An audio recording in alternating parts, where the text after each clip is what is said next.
ما أنزلنا عليك القرآن لتشقى. Bismillahirrahmanirrahim. Alhamdulillah, salatu wassalamu ala rasulillah wa ala alihi wa sahbihi wa wala ma ba'd. Ikhwani wa akhwat fiddin, rahimani wa rahimakumullah, dimanapun antum berada. Kalau kita melihat firman Allah Subhanahu wa taala di dalam surat Al-Ghasyiyah, Allah Subhanahu wa taala berfirman, wa ilal jibali kaifa nusibat. Dan kepada gunung-gunung perhatikanlah kaifa nusibat, bagaimana dia ditegakkan. Kalau kita melihat gunung yang ada di belakang kita, bahwasanya gunung itu tersusun dari kumpulan batu-batu dan di dalamnya terdapat banyak mineral-mineral yang tidak ada yang mengetahui berapa jumlahnya kecuali Allah Taala. Sebagian ulama mengatakan bahwasanya gunung yang ada, yang nampak di permukaan bumi adalah sepertiga yang sesungguhnya dari sebuah gunung. Artinya sesuatu yang lebih dalam lagi di bawah gunung itu lebih panjang dan lebih besar. Bagaimana disebutkan oleh Syekh Muhammad bin Shalih Al-Utsaimin, bahwasanya gunung yang nampak itu hanya sepertiganya. Selebihnya yang lebih luas lagi, lebih besar itu ada di dalamnya. Menunjukkan bahwasanya gunung itu benar-benar kokoh, yang artinya akarnya benar-benar menjulur sangat dalam ke bawah. Dan kita ketahui dunia bumi ini itu diliputi oleh air yang sangat banyak, sehingga tidak akan bisa kokoh bumi ini berdiri kokoh kecuali apabila dengan ditopang dengan pasak yang sangat kuat, ditopang dengan tiang yang sangat kuat.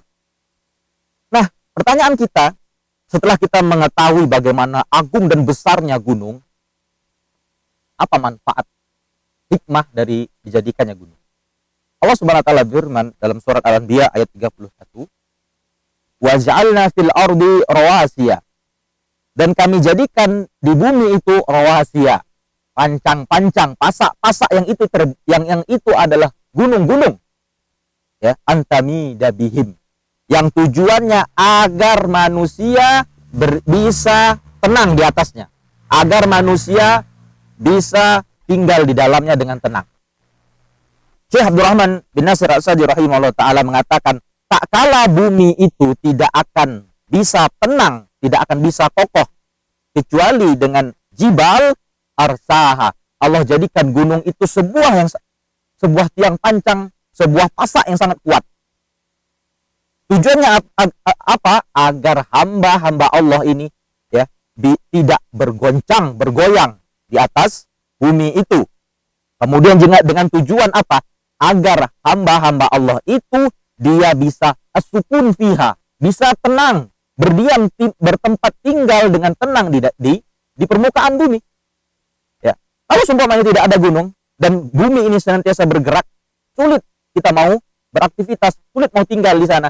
Dan juga dengan tujuan agar kita bisa menanam di dalamnya, ya, dan bisa ya berjalan di permukaan bumi dengan tenang.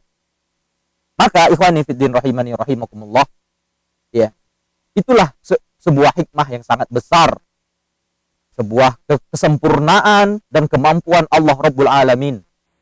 Ketika bumi yang sangat besar ini ya tidak bisa senantiasa bergerak, ya, Allah jadikan sebuah gunung sebagai tiang pancang menahan pergerakan bumi ini.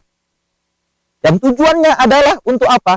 Manfaatnya untuk manusia, bukan untuk Allah yang menciptakan dan mengatur semua itu.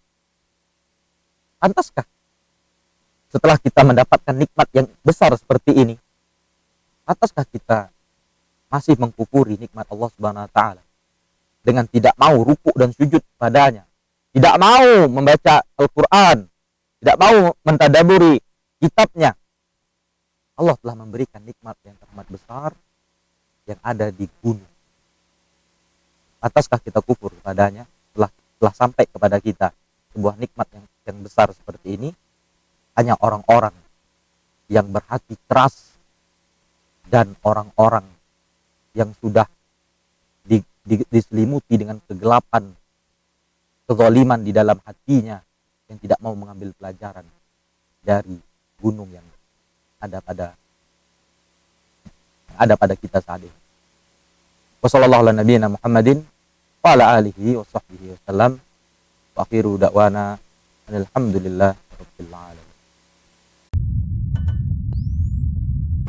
ما أنزلنا عليك القرآن لتشقى